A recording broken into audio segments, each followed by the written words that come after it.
بسم اللہ الرحمن الرحیم۔ السلام علیکم ورحمۃ اللہ وبرکاتہ۔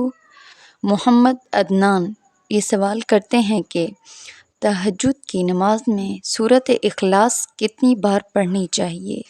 کیا پہلی رکعت میں 8 مرتبہ، دوسری رکعت میں 7 مرتبہ، اگلی 2 رکعت میں، پہلی رکعت میں 6 مرتبہ، دوسری میں 5 مرتبہ، یہ کس طریقے سے تہجد کی نماز پڑھی جاتی ہے؟ رہنمائی کر دیں۔ بہت ہی اچھا سوال پوچھا ہے بھائی نے۔ تہجد کی نماز کے حوالے سے دیکھیں، تہجد کی نماز ہے، یہ نفل نماز ہے اور یہ کوئی عام نوافل نہیں ہے۔ اس کی فضیلت کے حوالے سے ایک حدیث پاک ہے جس کا مفہوم ہے، مفہوم سن کر آپ کو اندازہ ہو جائے گا کہ یہ کتنا فضیلت والی اور برکت والی نفل نماز ہے، کہ رسول اکرم صلی اللہ علیہ وآلہ وسلم نے ارشاد فرمایا کہ رمضان المبارک کے روزوں کے بعد سب سے پہلے افضل روزے جو ہیں اللہ کے مہینے محرم کے ہیں، اور اس طرح نمازوں کے بعد سب سے افضل نماز جو ہے رات کی نماز ہے، یعنی رات کی نماز تہجد کی نماز ہے۔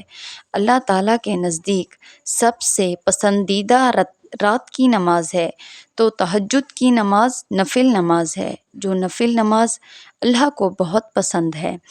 تو یہ جو نماز ہے تہجد کی، یہ نفل کی نماز ہے۔ اب نفل نماز میں اگر سورۃ فاتحہ کے بعد اب کوئی سورت بھی رپیٹ کرتے ہیں، یعنی ایک ہی سورت کو بار بار رپیٹ کرتے ہیں، تو یہ بالکل جائز ہے، آپ کی نماز ہو جائے گی۔ لیکن یہ کوئی ضروری نہیں ہے۔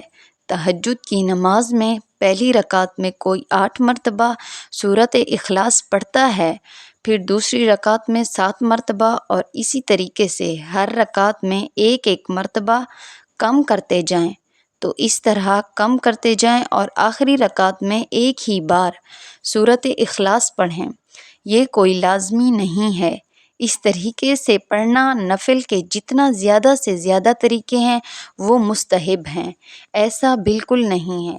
آپ پہلی رکعت میں 8 مرتبہ، دوسری رکعت میں 7 مرتبہ پڑھیں گے تو آپ کی نماز ہوگی، ورنہ نہیں ہوگی، ایسا بالکل نہیں ہے۔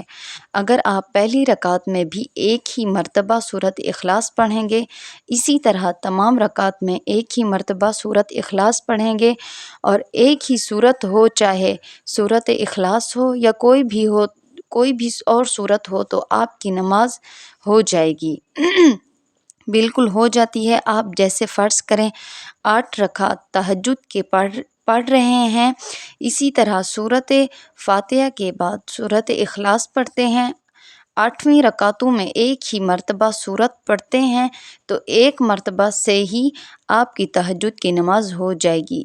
یہ جو الگ الگ مختلف خاص جتنا بھی ترتیب والے طریقے ہیں تہجد پڑھنے کے، یہ سب مستحب طریقے ہیں، کوئی ضروری، کوئی لازم، کوئی حکمی نہیں ہے۔ ایسا نہیں ہے کہ آپ اس طریقے سے نماز پڑھتے ہیں تو نماز ہوگی ورنہ نہیں ہوگی۔ آپ ایک ہی مرتبہ ایک ہی سورت اخلاص پڑھیں گے تو آپ کی نماز ہو جاتی ہے۔ مجھے امید ہے کہ میری بات آپ کو سمجھ میں آ گئی ہوگی۔ اللہ تعالیٰ سے دعا ہے کہ ہم سب کو سمجھنے کی اور اس پر عمل کرنے کی توفیق عطا فرمائے۔ آمین یا رب العالمین۔